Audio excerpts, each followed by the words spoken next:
All right. Welcome to the Real Humans, Great Souls podcast.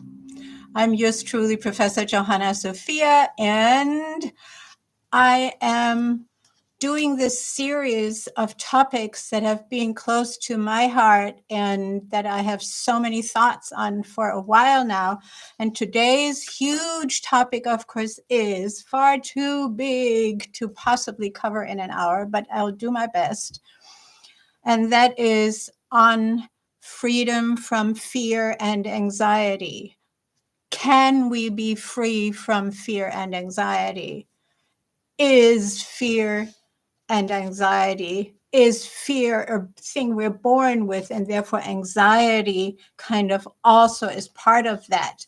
I want to explore those things in more detail, and hopefully my people in the chat can chime in a little bit as to their experiences.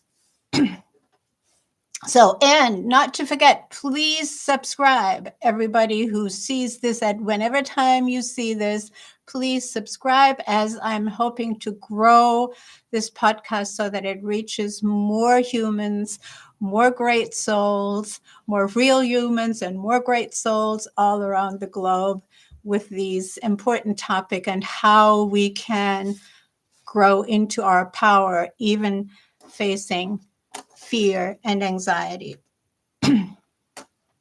So I wanted to start with, what is anxiety? We all have kind of a better idea of what is fear, right? But what really is anxiety? And man, even though I don't have this in my notes,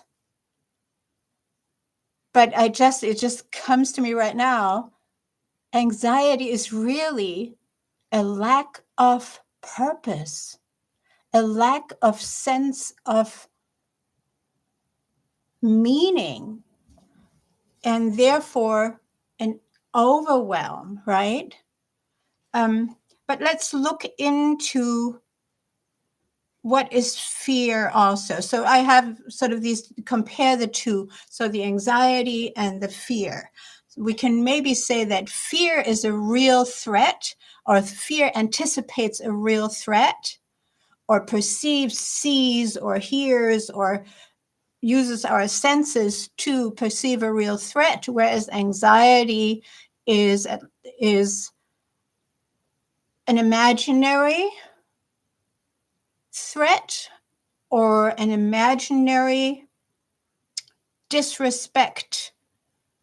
I have here an imaginary sense of, I'm going to be exposed.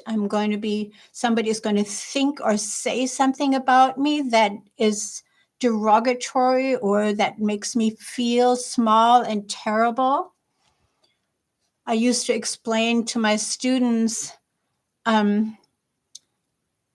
German culture, not really knowing, when I was teaching languages, and in film too, teaching film, that the Germans, and then I found out the Americans too, especially at a time period, 60s, 70s, 80s, were most afraid, in polls of what were the Germans most afraid of, was not the Russians or the invaders or the Chinese or whatever it could have been, was the neighbor's opinion.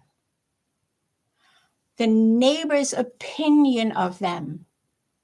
So, of course, here it's, living up to the Joneses and those kind of things. But when I grew up in Germany, that was a real thing. What do the others, even in the street, think about me? And that is a form of course, anxiety, anticipating or imagining something that they might think or talk about you when you're not even present most of the time, or maybe to you.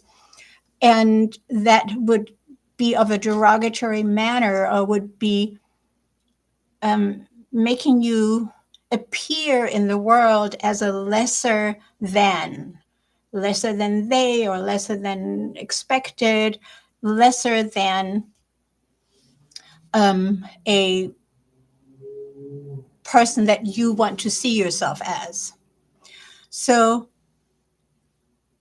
anxiety, fear of exposure, and a sense of helplessness in setting those wrong expectation of others or opinions of others straight, right?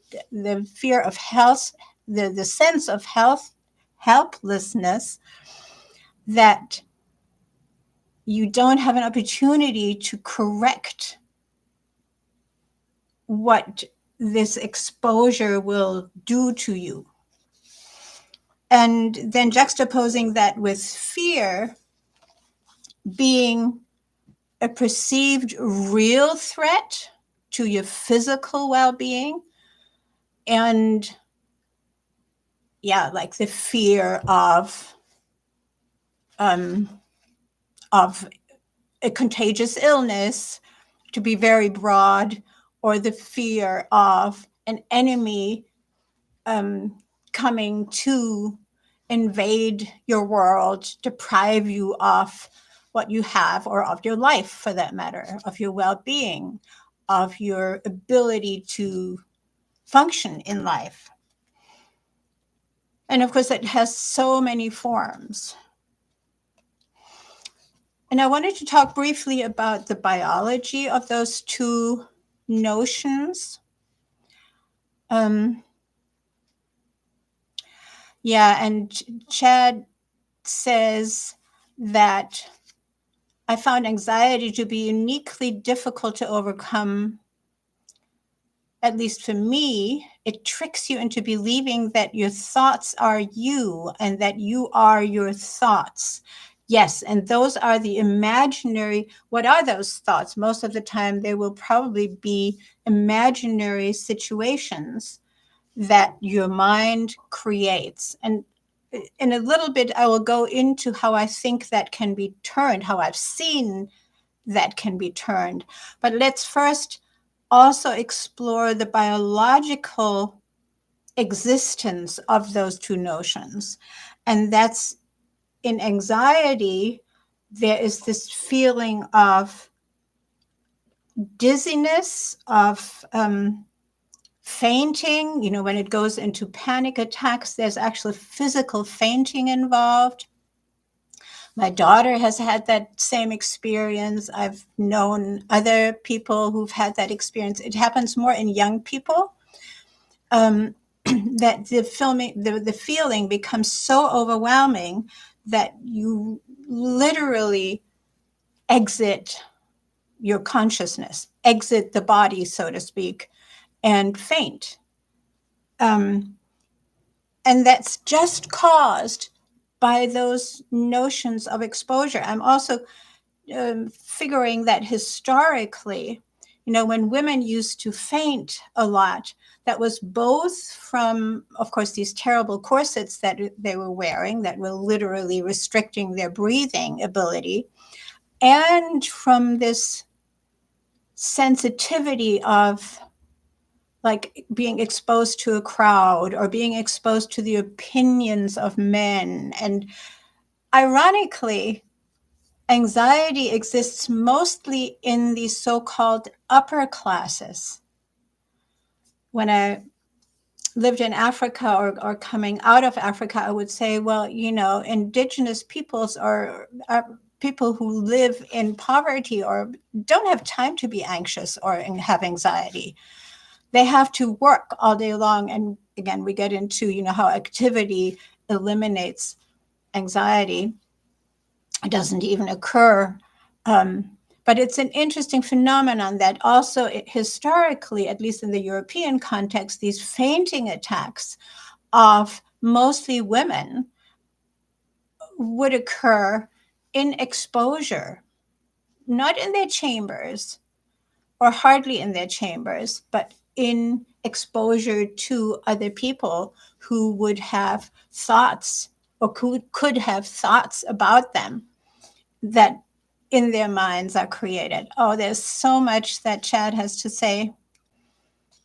Yeah, that I hope you all when you're watching this later, can get the chat and read the chat, because he's saying some really good stuff. Yeah, and there's of course so many explanations that the world of psychology and psychiatry have produced with incredibly sophisticated terms. And I don't even want to too much go into them, because I'm not a psychologist, I'm not a psychiatrist. My daughter is the psychologist in the family, and she would have a lot to say about all of this too. But I want to bring it down to a simple exploration that I think most people can follow, and then to a simple exploration of how to turn that around. So you have the biological effect. And the biological effect of fear, of course, is often in the gut, in your bowels. There are many stories. My father used to tell these stories of soldiers shitting themselves and, losing control over their bowels. And I personally have that experience when I lost my factory and did not know what else would come. So it's stress and fear, and it's all mixed together, right? I didn't shit my pants, but I did have, I would say I was shitting water is my expression, and that's very literal. So that's a biological reaction to the mental emotional state, right? So there is a biological reaction to the emotion, and or there can also be an emotional mental reaction to the biological situation. So it has kind of a cyclical effect and a self-perpetuating effect, because the biology always plays a big role. The neural pathways will recreate a different pattern when there's a lot of anxiety and a lot of fear. And then we just can't get out of that perpetuation. And of course, another biological element is the what we call the biochemistry that is created in our brain, right? The endorphins suddenly don't kick into action that should be there in a fearful situation, real or imagined, because both are impacting. And then we can't trigger that positive reaction because biologically the endorphins aren't there. There's also something else I noticed in my own experience of being with an abusive partner. I'll probably do a whole podcast once on that experience, of understanding what it means to be working in an environment as he was. He's no longer on planet Earth. But yeah, which has to do with extreme situations, as in war, as in being a secret agent. That's what he was. And, there's no glitz and glamour for most of those positions, as in the James Bond movies, although it plays a part to have those abilities. But what I noticed is that even if my mind was not fearful, was calm, my body could get into a state of trembling from the experience that there could be physical harm at any time. So there is a biological reaction again. And also during this entire time of experience, I had unlearned to laugh and unlearned to cry, meaning that because of the anticipation and because of the coming to terms with that's the way it is, our endorphins and our emotional expression gets tampered down to an extent that we cannot be emotionally whole, which is when we express ourselves. So let's come to, is it possible then to turn that biological being, that biological fact that there's a lack of endorphins and serotonin, there's a new patterning in the neural pathways in our brains because they repattern themselves all the time, depending on our experiences and on our thoughts. So is it possible then to tame anxiety and fear via the biology? What do you mean, Johanna, via the biology? Inject some serotonin or some dopamine? Of course, that's what chemical drugs are supposed to be doing, right? They're supposed to kick something that is not there into action. Well, I, of course, think there's a much easier way of getting there. And for that, I want to tell you a couple of stories. When I was working with youth, young people, young adults, between 17 and 20 mostly, who came to my house to live with me for 3 months or the like to get a new start on life. There was one young lady, of course, there were several over time. There was one young lady who came because she had severe acne all over her face and her body, her back, and she had these big lumps of swellings on her legs, even though she was a slim person. So a systemic acne and inflammation.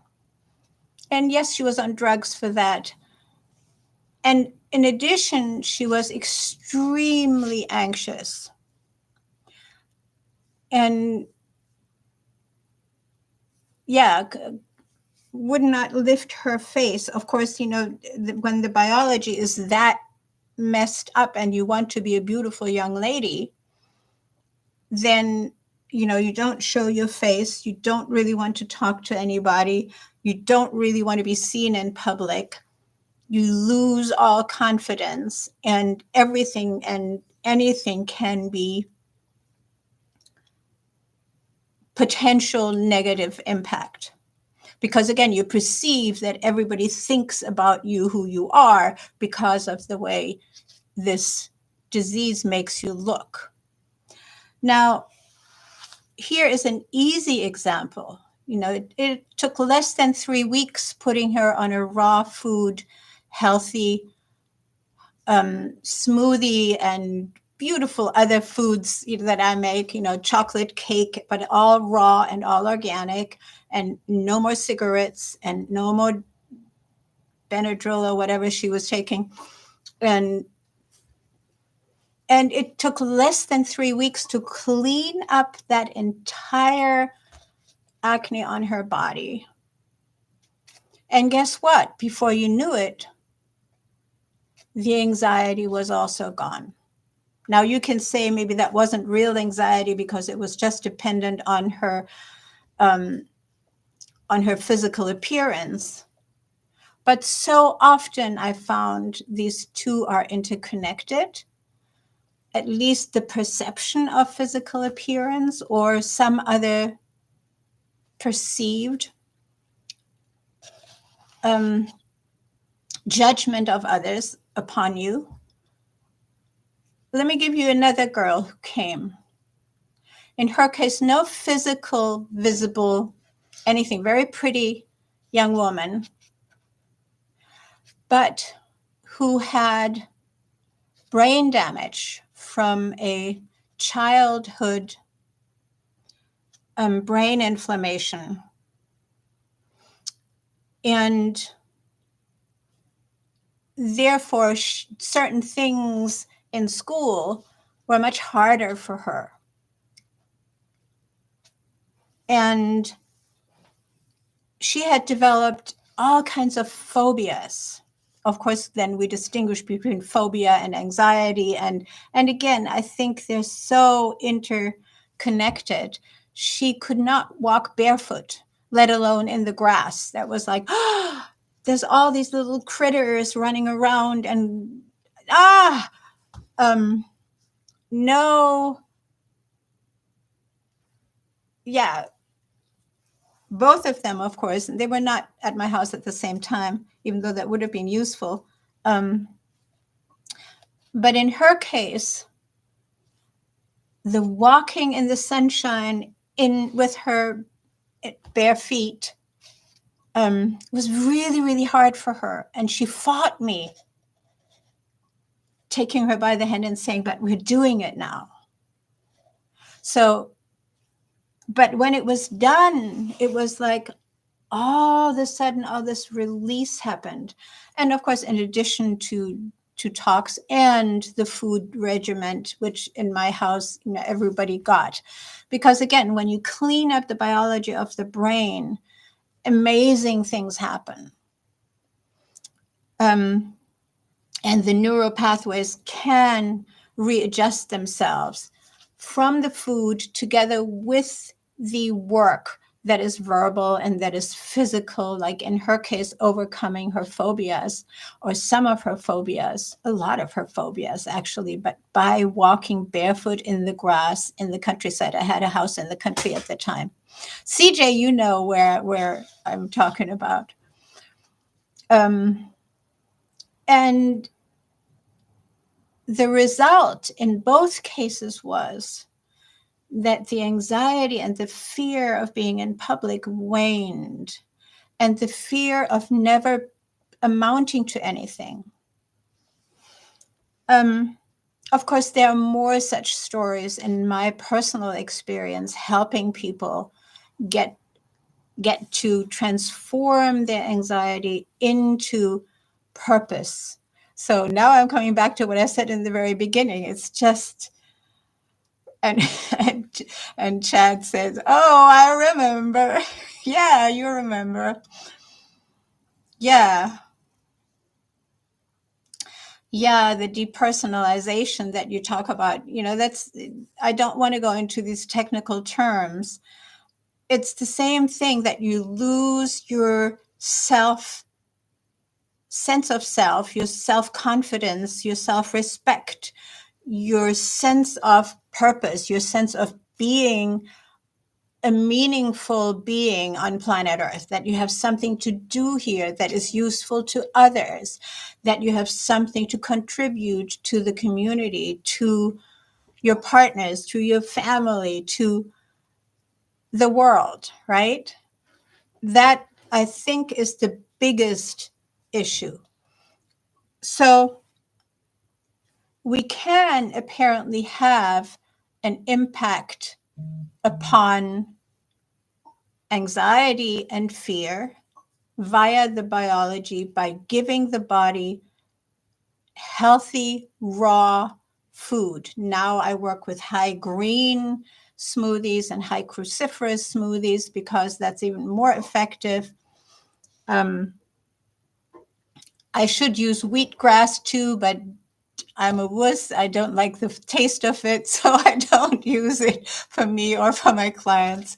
But I know that it's very powerful and very useful. I like things that taste really great. So I make my green smoothies really, really tasty. So yeah, so we can change or have an impact and allow anxieties to subside by changing diet and natural environment and chemicals in our household. All right, now let's talk about, there's so many other stories, but I don't have time for all of them.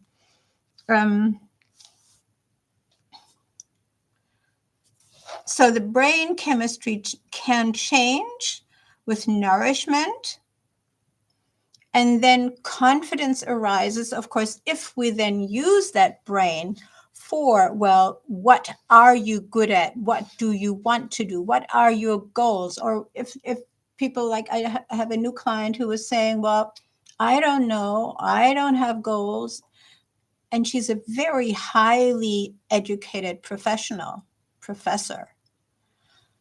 And because there is no purpose, there's just a routine. I do my thing, yes, and I have great, whatever, I publish great papers and I do this and the other, but there is no sense of purpose, probably more important than, or perception of purpose. So, and she's incredibly anxious. And it becomes, of course, harder the more educated somebody is, in some ways. Because there are all the explanations in the world why something can't work, right? How could something as simple as food work? And why should I leave behind the cookies and the donuts that at least give me some sense of pleasure? All right, so let's get to, what about the other way around? What about changing our mental, emotional, our thought patterns, and therewith allowing anxiety and fear to subside? Now, for that, my best story is my dear friend Alan Gompers, who spent 7 years in high security prison because prior to that, he was part of a mafia affiliated drug dealer, big volumes, right? And in prison, he describes how in a 1 hour a day time that he's allowed to be outside of his cell, sits in this highly encaged inner courtyard of the prison. And suddenly it occurs to him that his thoughts are free, that he can be wherever he wants to be in his mind. And he describes how his entire depression and feeling of being incarcerated, and of course physically being incarcerated, leaves him, and he begins to meditate. Now, he was exposed to somebody who came into that prison and was talking a lot about meditation, and he was present, but it didn't immediately click for him. But in this experience in the courtyard, via his thoughts being free, you can't take away my thoughts. He begins to meditate, and he begins to write a book.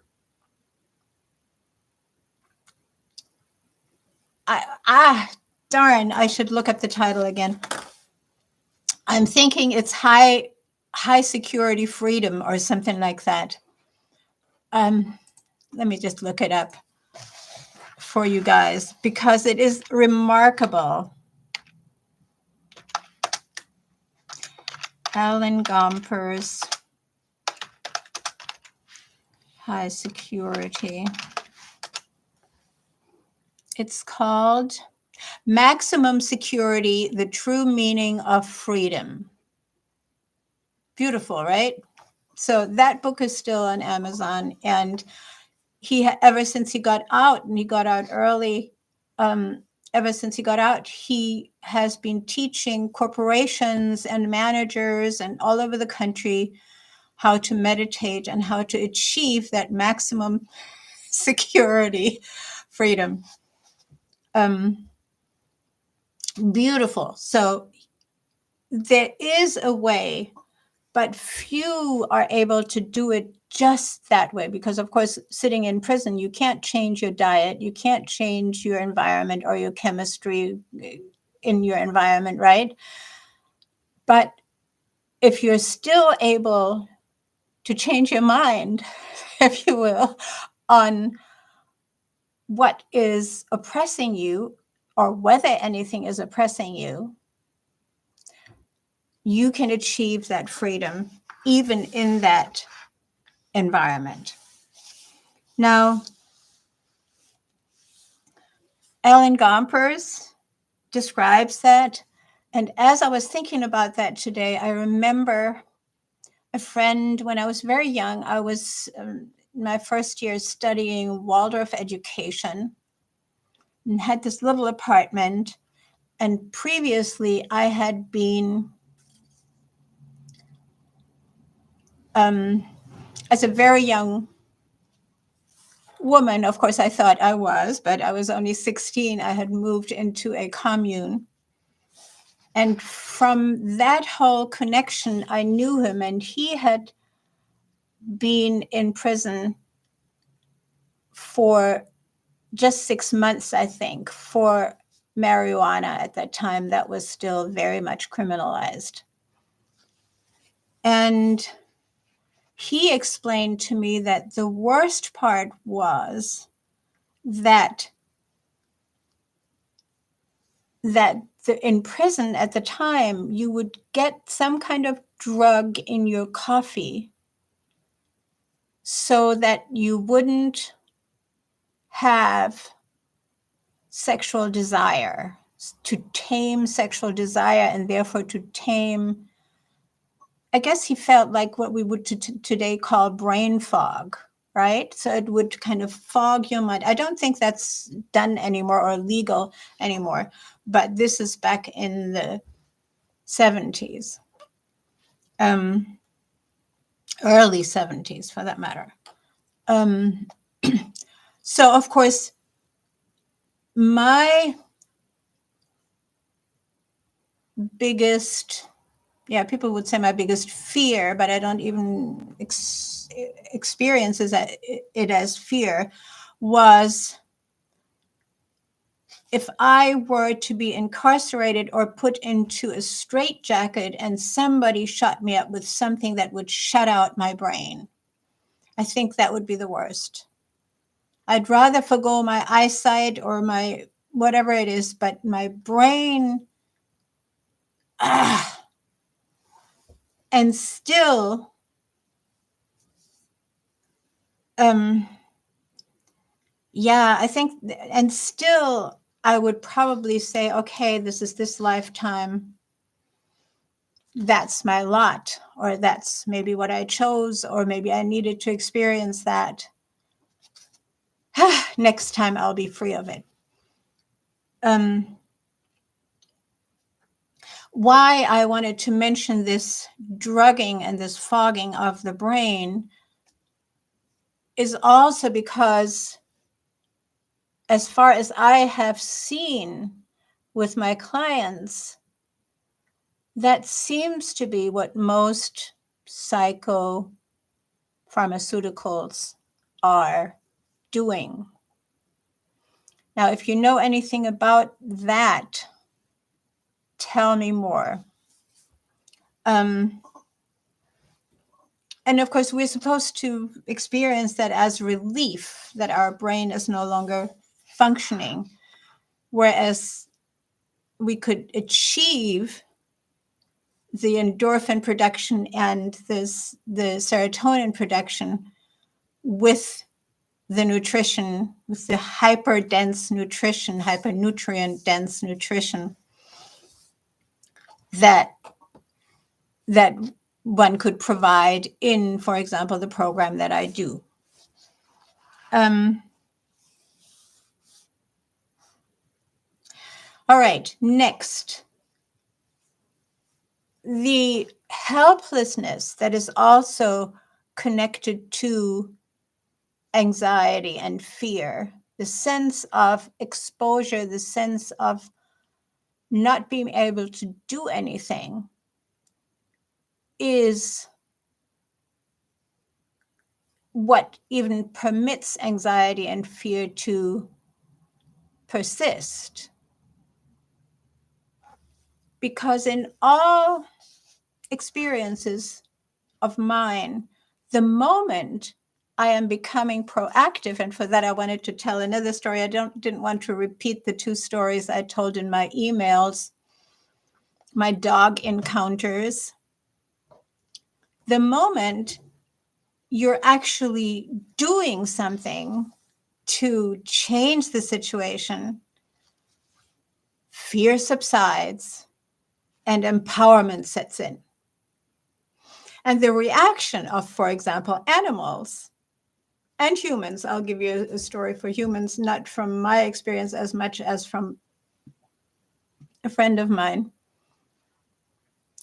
But this dog story, this one dog story, because it's very recent, should come into play. So I had explored the trust technique, which is a technique whereby one can change the aggressiveness of animals in a space where you can sit down, lower yourself down to the level of the animals, and tune into a lower frequency almost.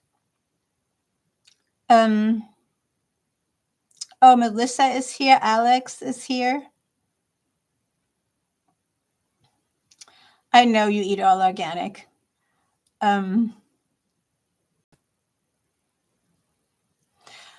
Thank you, Chad. So I had this desire kind of to explore that, and I do this little run up the hill through the neighborhood, and almost everybody has a dog, right? And there was this one dog, that big white dog, that would come out and bark at me. And I said, okay, I'm going to try that. So I sat down and let him come to me. And of course,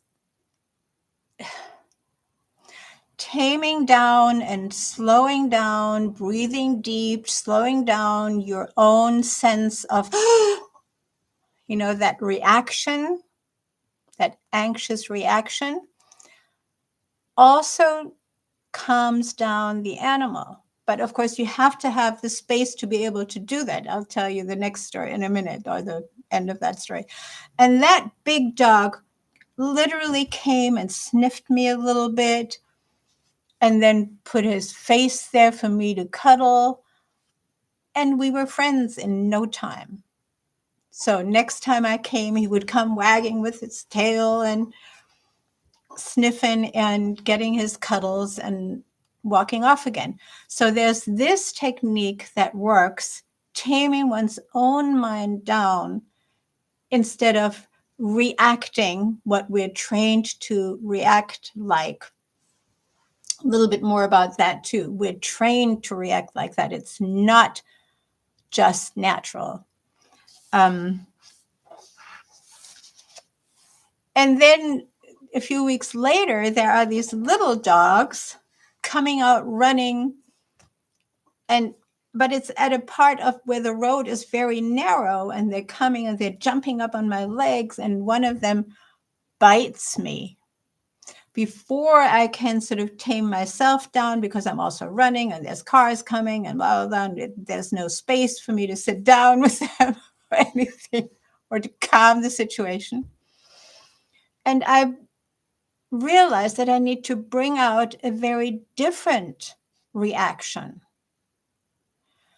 And that is the powerful reaction of, no, you can't touch me.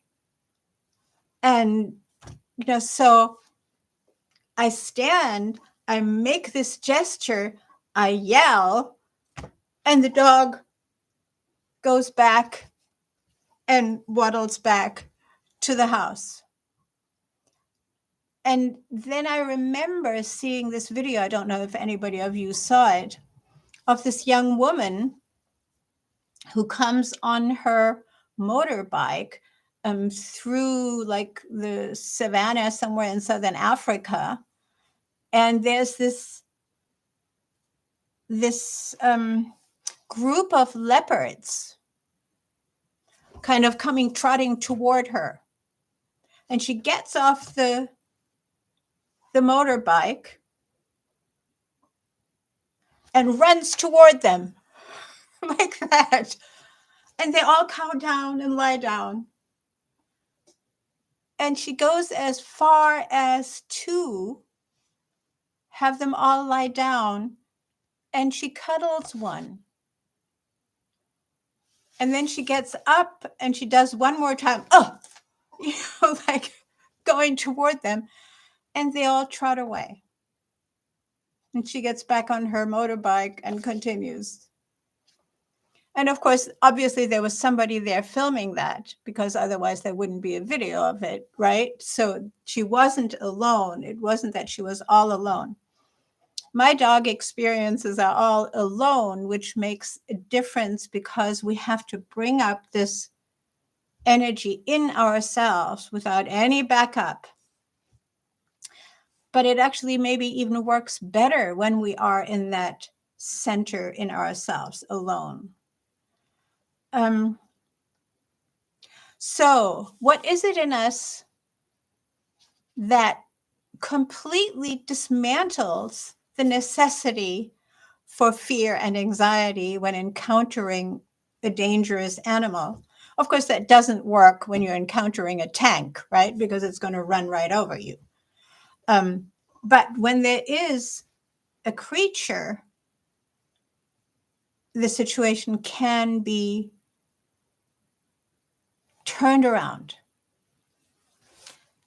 And in so many ways, that is also possible when the thoughts are creating imaginary dangers. Now, I'm not saying that you should just get up and yell at your imaginary images. Maybe you could. It can help. But here it becomes a question of, can you actively do something? It can be completely unrelated to the anxiety or the source, the trigger for the anxiety, but it must be something that is proactive, that is useful, that is meaningful or helpful to somebody else. And boom, it all goes away up in smoke.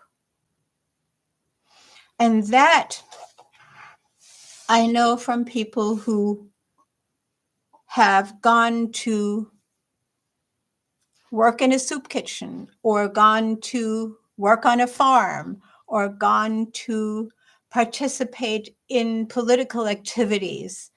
And suddenly that whole anxiety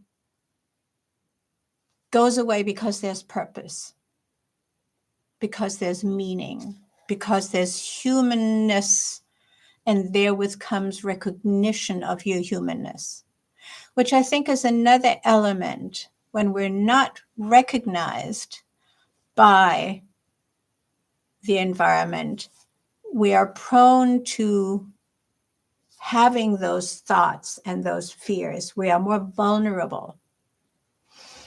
Okay, and before we run out of time, I must talk about the nature of anxiety in culture and in politics.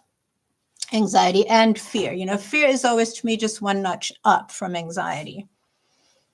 Now, professionals will say that has nothing to do with each other. Fear is something very different. Like, you know, like I said in the beginning, that was what I explained in the beginning, is actually was taken from explanations you will find when you Google or search on any search engine, you know, what's the difference between anxiety and fear. The real threat perceived and the imagined threat or danger. So historically, I have found that societies that live in nature have no fear or anxiety, have no fear of large animals. We, from our point of view of this society, the Darwinist approach, and the stronger one survives, and the fight and flight notion, which is also a fiction of somebody's imagination, a figment of somebody's imagination is the expression, my bad. So when you observe peoples who live in nature, whether it's in the Amazon forest or whether it's in the islands in the Pacific, or the original peoples of New Zealand, or whether it's the people that I met who live in the countryside on the African continent, there is no anxiety, there is no fear, there is awareness. All the senses know what the animals are talking about, kind of, right? Or whether there is something going on. And my personal encounters are very, very limited in the wild, so to speak. I have only had a crocodile mother with her babies walk across my path in the middle of nowhere. And it was just beautiful. You know, there was no reason to be fearful. It was just the respect. Okay, let's stand still and allow this mother take care of her babies and go back to the water. Yeah, I don't know. There was no reason for me to be fearful of this creature. Obviously, you know, making sure that everybody was waddling behind her. Beautiful moment. And okay, I have been close to lions well, it's not really so much in the wild, it's in a park, you know, a wildlife park. And I have been face to face with a tiger who was described as he was caught because he was a man-eater. Now, when you looked into this tiger's eyes, there was such hurt and such wanting, maybe wanting revenge, but wanting to be recognized in this tiger. So, yes, that does exist. But guess what? Caused by what? Caused by being hunted, maybe being wounded by a human gun. There's stories like that. But initially, even this tiger was probably not born with that look in his eyes, and that, you know, how you can look into the eyes of your pets and you kind of understand how they're feeling,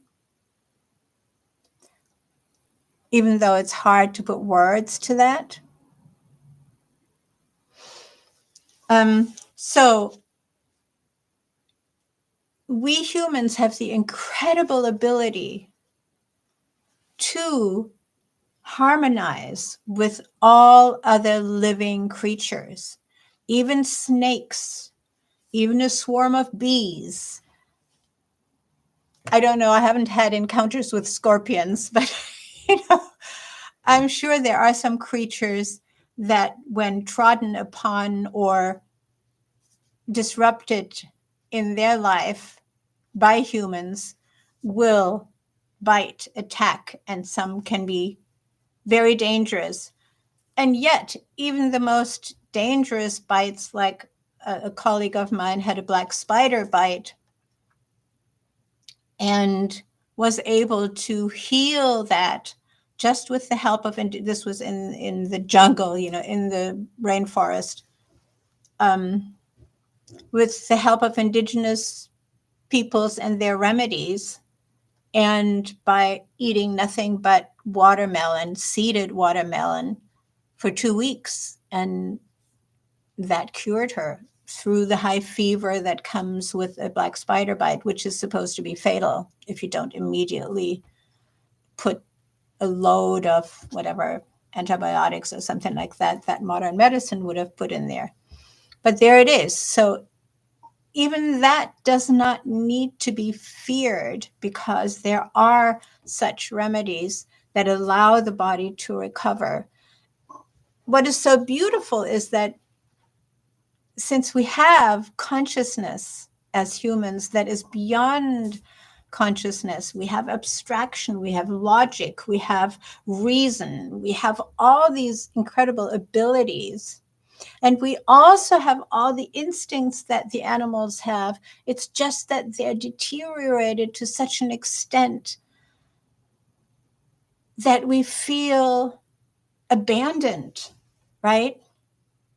That we feel alone, that we feel lost. And of course, we also do that to humanity, right? We lock people up in their homes so they can't communicate with each other, or in an old people's home, etc. And well, how can that not produce anxiety and fear? Because we all need endorphin production.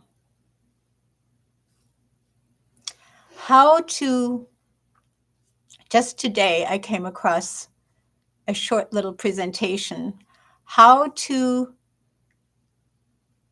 build new brain cells quickly. And this doctor was saying, neurospecialist something, so nerve specialist was saying there are 3 main avenues by which to encourage and, well, not just encourage, enhance the reproduction of new brain cells. Number 1 was hugs. Hug a person whom you love, and loving sex, sexual interaction with a person you really love. And welcome, I'm still alive. The number 2 was, so that was number 1, the loving physical interaction with another person, another human being. Animals to a certain extent, but much better with another human being. Number 2 was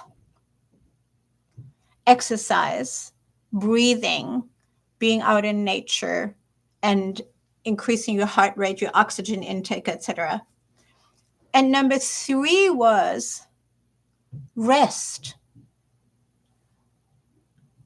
Wait, did the food fell in for him with the exercise? Because he was also talking about food and cruciferous greens I was like, oh, wow, good. Neuroscientists have arrived at realizing that cruciferous greens and raw food diet can actually enhance brain cell production.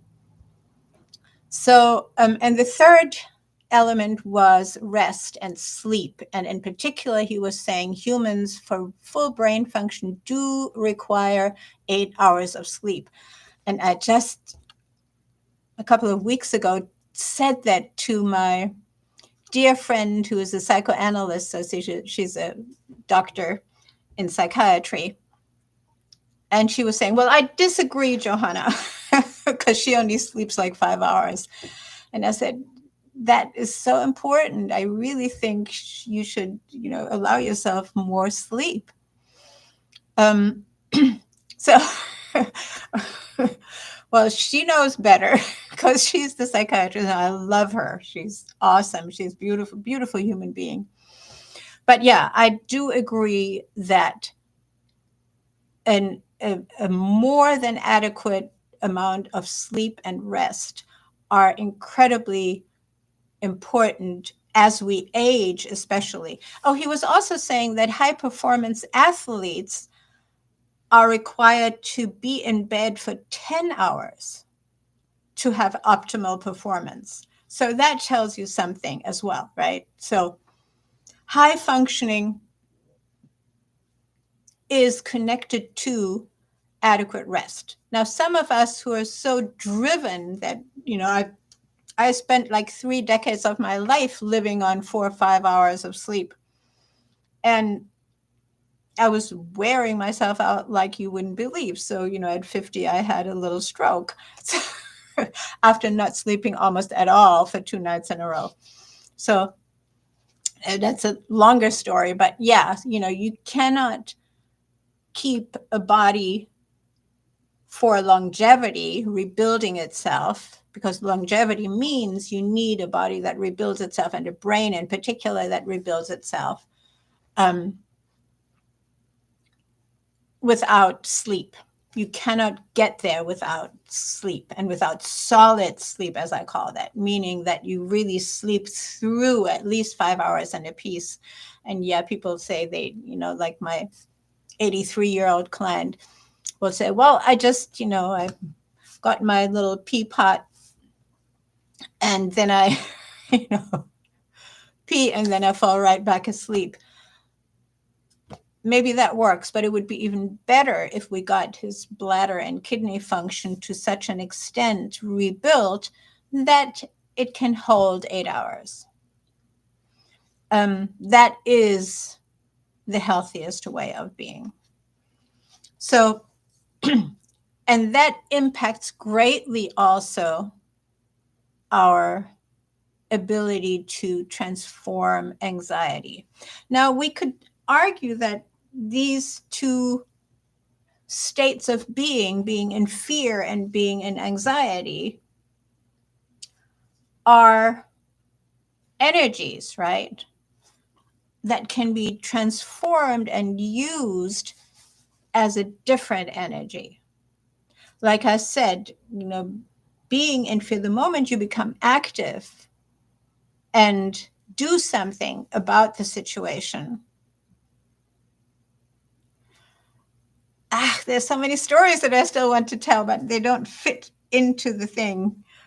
I didn't finish the historical thing. So historically, of course, the moment you get out of that indigenous state of living in nature and in community, where you harmonize the energies of all the individuals, because you're not really thinking individually, but you're harmonizing, and you're living in groups, and you're living in nature, and you don't need fear. All you need is awareness.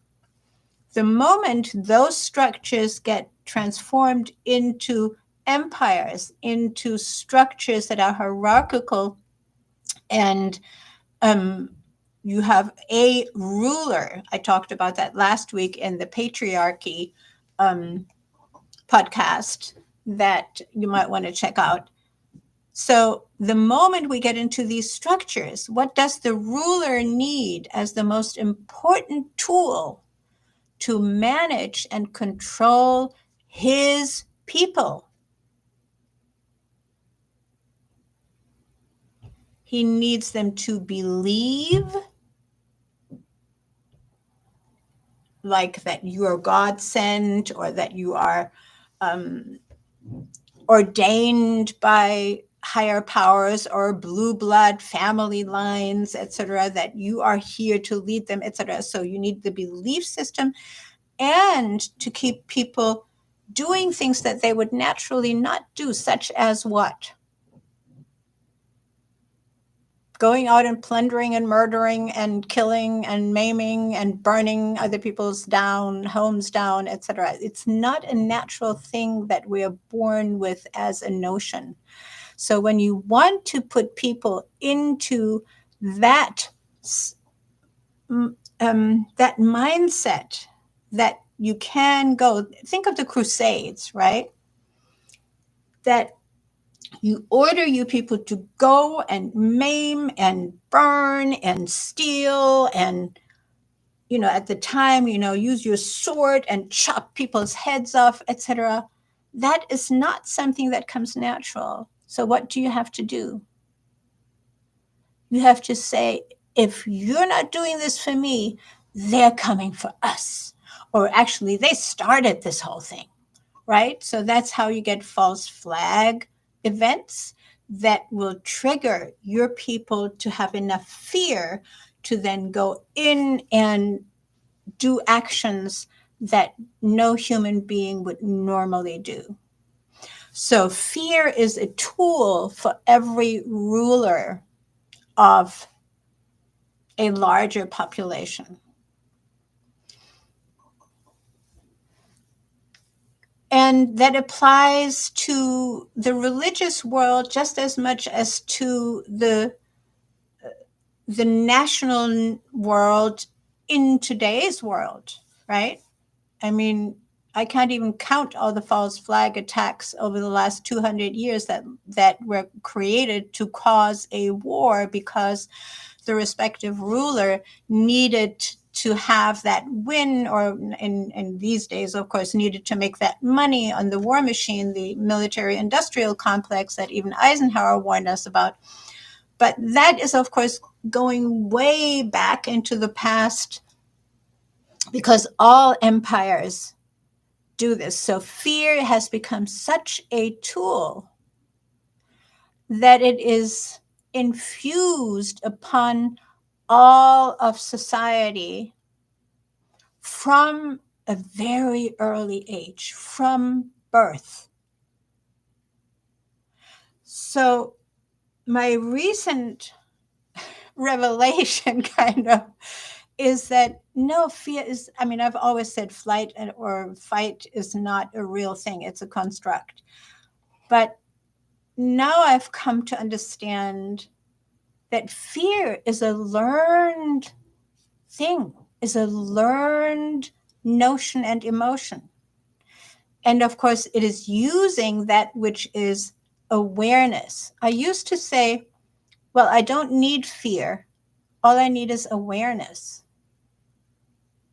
And because I made those decisions in my childhood and in my young life, that it's not helpful. It doesn't help me, and it doesn't help the other person or animal that I'm afraid of. But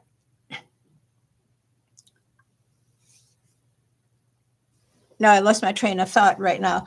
But when we use fear to keep people in our control, then of course, anxiety naturally comes with that because everything becomes fearful. Abandonment in childhood creates anxiety and trauma, and later the vulnerability for all these notions, including paranoia and schizophrenia and so forth. So you can say that, but since I want to stay with fear and anxiety, so when we are born and are growing into an environment where we, for example, when I grew up, the story was no children, babies need to be isolated in their own room and everybody has to be quiet. The door has to be closed and that baby needs to sleep there. And when the baby cries and it's not ready to get fed yet, then it needs to just cry and cry and cry itself to sleep because that's the way the cookie crumbles. That's the right thing to do. So immediately you're breeding fear as opposed to having the baby with you and feeding the baby when the baby is hungry. There's no need for fear. There can just be awareness. I'm not saying that the baby who is loved and carried all the time never ever cries. But it was one of those things that struck me when I moved to Zimbabwe and was exposed to relatives of my first husband in the villages, that these babies didn't cry. What's wrong with them?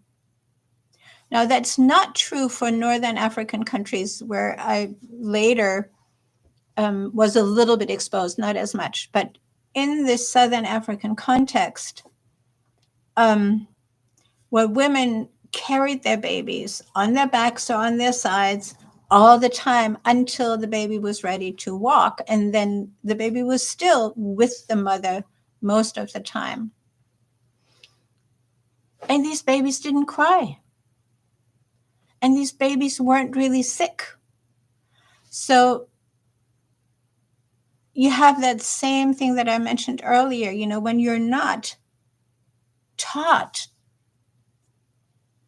by actions or intentions of others that you need to fear abandonment and lack of food and shelter, lack of love,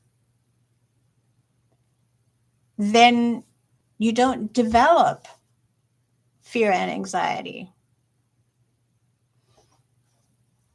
And it carries over. Most of my African friends don't have anxiety. What's that? That's just silly, whatever. It's some Western invention. Because I think because of that different ability to fall back into the community and feel there is this backing being held. Now, in the Western cultures, we have created this isolation, right? We have created this isolation, and therewith comes a lot more trauma. Now, I'm not saying, that there's no trauma in the African experience. There's plenty. But it doesn't express itself in the same manner. All right, our time is way over time. So any more questions to this notion that we can be centered in ourselves? And of course, not to forget that I do want to mention that I now teach and help people again coming out of anxiety. So work with me. I can be very, very inexpensive. There's a class that is an ongoing class in which you set your goal and everybody supports each other to reach that goal. And that goal can be overcoming anxiety. And of course, there's one more sentence I need to put into this particular podcast, and that is all your experiences of fearful and anxious experiences can be turned into tools. Turn your traumas into tools. My dear friend Brian Clement of the Hippocrates Institute, Dr. Brian Clement, I should say, was saying to me when I told him that sentence, "Can I use that, Johanna?" Of course. Turn your traumas into tools. Turn your anxiety and your fears into action, into tools that help you move forward and allow the biology of your lifestyle to support that change.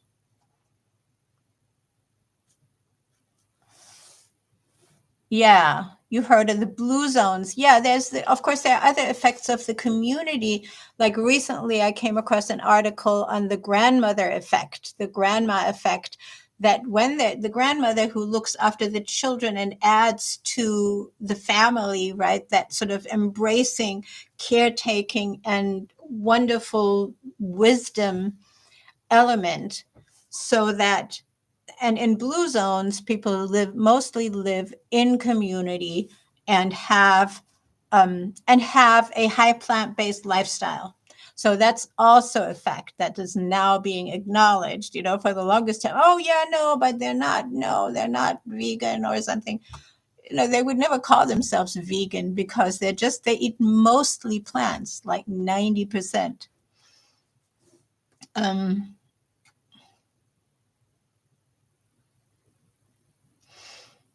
Yeah, and of course we have to create and join the communities that support us. You can't just say, well, on my own, I can't do that. And that's true. On your own, you cannot really do it. You need to have or find, and I do that in all my courses and classes as well. I help people join those groups where those new friendships, where those connections are being made.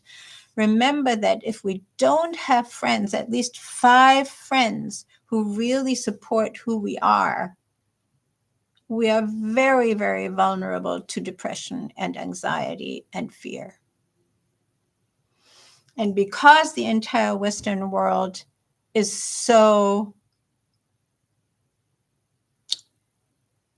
schooled, trained to be alone, I can do this by myself. Do it yourself. I don't need anybody. And we have the nuclear family maximum, 2 adults and 2 children. That's it. And even that, they both go to work and the kids go to school, and all day long they don't see each other. And then just for a couple of moments, they sit together in front of the television, maybe, or separately, even there. So we have isolated ourselves so much from each other that we, have become so vulnerable to this overwhelm of our imaginations and thoughts because we don't have the real community, the purpose in the community to get back to that. Maybe one more thought. I was hoping she was going to be here. My dear friend Cordelia, a young woman who was suffering terribly from anxiety, and she says that doing celery juice every morning, and she would have these big bunches of celery and drink a huge thing of celery every morning. She lived in my house also for a while, and then going on to an entirely high fruit plant-based diet has helped her tremendously out of her anxieties as a young woman. So not just for people with me in my coaching, but for people who have found by themselves that these biological changes and then the meaningful work changes. Now she's also working in a really meaningful job, and she loves it, will get you there.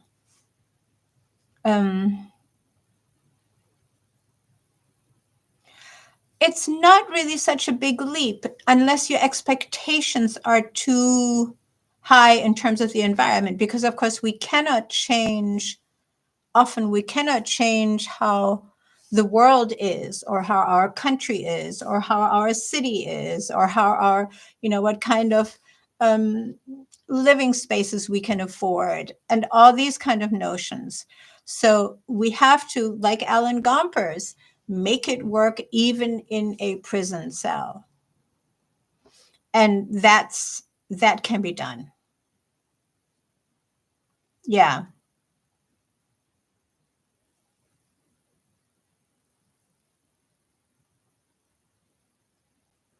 Yeah. Unfortunately, we live in a world where everything is related to money and monetary value.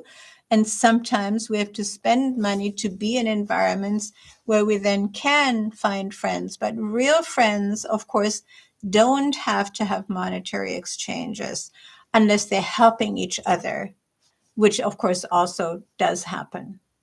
All right, guys, we need to wrap it up, but this have been my elaborations on fear and anxiety. And yes, you can step into your power.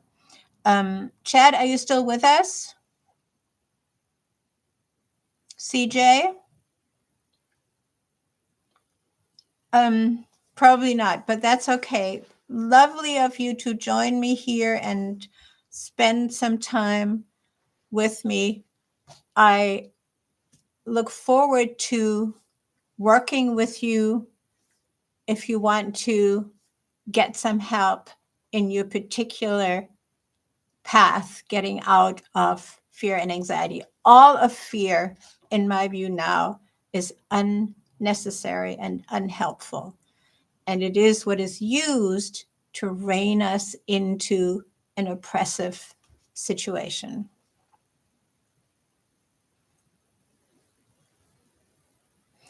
Even you what, Melissa? Even you can get out of anxiety. Yes.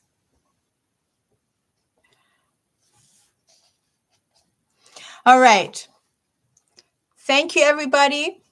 This has been Real Humans, Great Souls, which all of you are, and today's exploration of fear and anxiety and the freedom from fear and anxiety. It is so wonderful not to be fearful. So cool.